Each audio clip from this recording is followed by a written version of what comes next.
大家好，我是克里斯，今天要出门做個全套保養啦。不是我，是我這台剛浪漫遠征回來的 RTS R165，斯巴奈1000公里，從高雄出發逆時針環島。老實說，這趟我根本不當它是一台速克達，硬是把 RTS 當成 ADV 冒險車在操駕。除了長時間高速巡航、刪掉紐腰擺臀之外，當然也免不了 ADV 裝油必備的越野行程。哇，沒有擋煞好可怕，沒有擋煞好可怕！哇！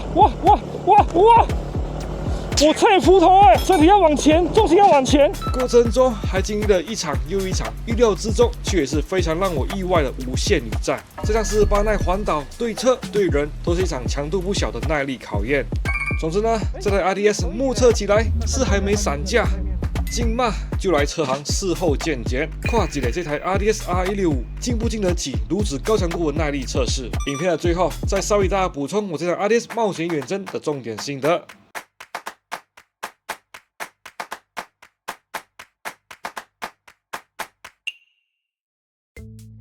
哇，這次來到盛源車業，再麻煩我們阿佑來見檢一下我的 RTS，順便保養一下。但是在那之前呢，我有問題想要問清楚。就是前幾個月我有跟那個第二代的 KRV 的測試這台車，也是傳說中的 G7，有過一段尬掐的經歷。那時候我騎黃牌，單板超轉，油門一拜都搖不上。如今那台車終於要發表了，而且官方還撂下狠話，說什麼你們事情都搞明白，沒有比較就沒有傷害。光陽如此囂張的底氣到底從何而來？到底是什麼想要搞明白？到底誰會受到傷害？就請我們的阿佑為我們解惑。我覺得啦，應該是動力跟配備方面給的蠻好的。哦，確實數據有出來了。對啊，然後我知道問題是為什麼很多人會問說，為什麼改成 G7 變成 G 系列了？就 KRV 已經沒有了嗎 ？KRV 這個早期出來的時候名聲不太好哦，因為它使用的自製電腦，那確實問題相對蠻多。其實換了精英電腦已經。對啊，因為那時候是晶片荒嘛。哦。對，然後變成說噴射系統供貨不穩定。哦。所以 KRV 第一代是生不逢時啦，對，所以直接就是拋棄 KRV 了，換成 G7，想說可以蹭一下 G 系列的聲量。但是 G 系列它也不像之前是做成斜板的樣子。對，這種，因為我覺得 G 系列是比較短軸距的嘛，对，就跟這個一樣，結果換成，因為 G 系列可能後來他們直接變成 RTS 這一代，反正都快發表了嘛，終於有一點風聲吧。17.8P。它有搭載彎道 ABS、彎道 TCS。哇，居然光陽會比三陽好慢，因為我覺得是目前第一台白牌有彎道 TCS 跟 ABS 龍2嘛。哎呦，光陽竟然慢了半拍了。那個大家都是擠牙膏，沒差。正式發表不確定，但4月底可以預購。價格多少？你不知道？不知道。就盲定的意思嗎？對，盲定。哇，夠囂張了嘞！不只是官方的宣傳語很囂張，這種，OK， 好 ，OK， 那接下來然後大概是5月底交車，真的沒有其他可以講的嗎？也沒有就夢到了嗎？新的 PTM 系統，因為舊的詬病也是很多嘛。對，算早期 KRV 我們做的也不算少啊。OK， 確實是一台問題比較多的車。KRV 2代也是所謂的 G7，有去帶領光陽重返榮耀嗎？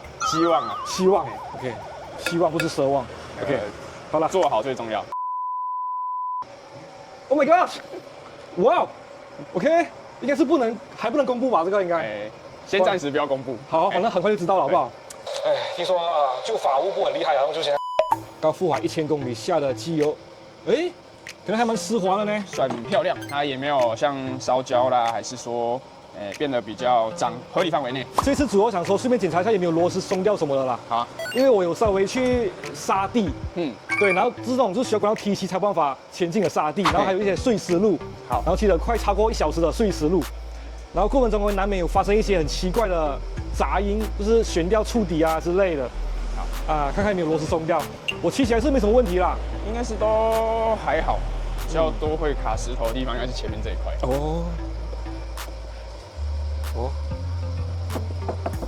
還行，沒啥問題。我的天啊！好了啦，神勇，现在就好了啦。再塞個20年。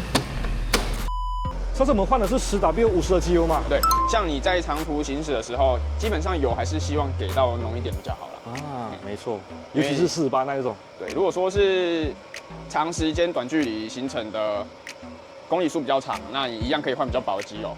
那但是因為像你這一次是去環島，對，那是短時間長距離，沒錯，對，那長距離的話，它對油的溫度去控管要比較注意一點。然後這次我比較擔心是那個傳動哦，會有滲油狀況。目前看起來它那個接縫處是都沒有滲油狀況啊。滲油基本上都是從後面這一根螺絲跑出來，這一根它其實是主結構啦，那這兩塊是合在一起的，那它靠的是一些螺絲去連接。那因為它這根螺絲做比較長，它算是在結構上。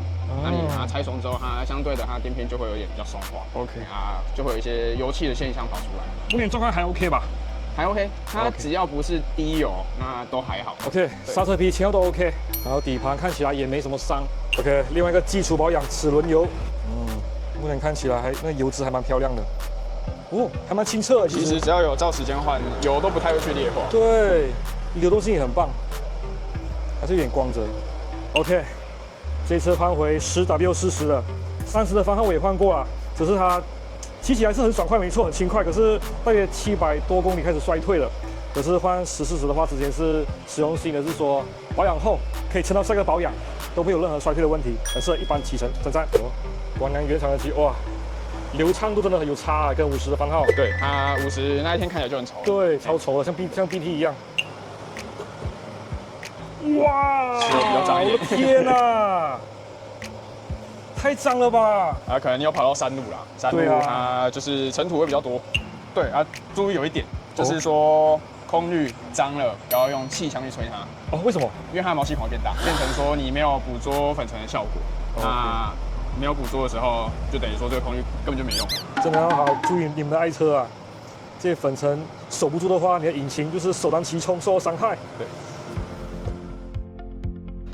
感謝阿佑的細心保養以及誠心分享，看來我這台 RDS 下次遠征可以再激烈一些。但在那一天來到之前 ，RDS 有些短板還是必須先處理好。那在影片的最後，就跟大家娓娓道來，我以人生第一台速可達 RDS i65完成這次環島之後，對於這台車的一些新發現以及騎乘心得，我一共整理了5大重點，用這樣的方式簡單與大家分享。首先第一點，長途騎旅而言，RDS i65的動力還真的是夠，順風順水下，轉速約7000轉，也能達到時速70左右，舒適穩定的巡航速域。第二點，這趟環島我主要是 RV 的節奏，傾角也算是相當的保守。我發現 RDS 全原廠配置下，雨天的操控性跟晴天相當接近，我想原廠胎一定是關鍵，所以原廠配的輪胎下課後，真的可以考慮換回一樣的輪胎。第三點，長途騎姿我覺得不錯。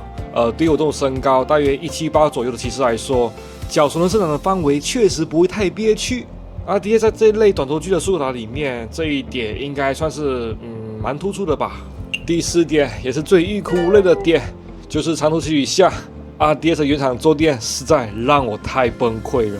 這趟環島騎完回來，我才發現什麼改剎車、改懸吊，於我而言都沒有改坐墊來得重要。這坐墊讓我崩潰到什麼程度呢？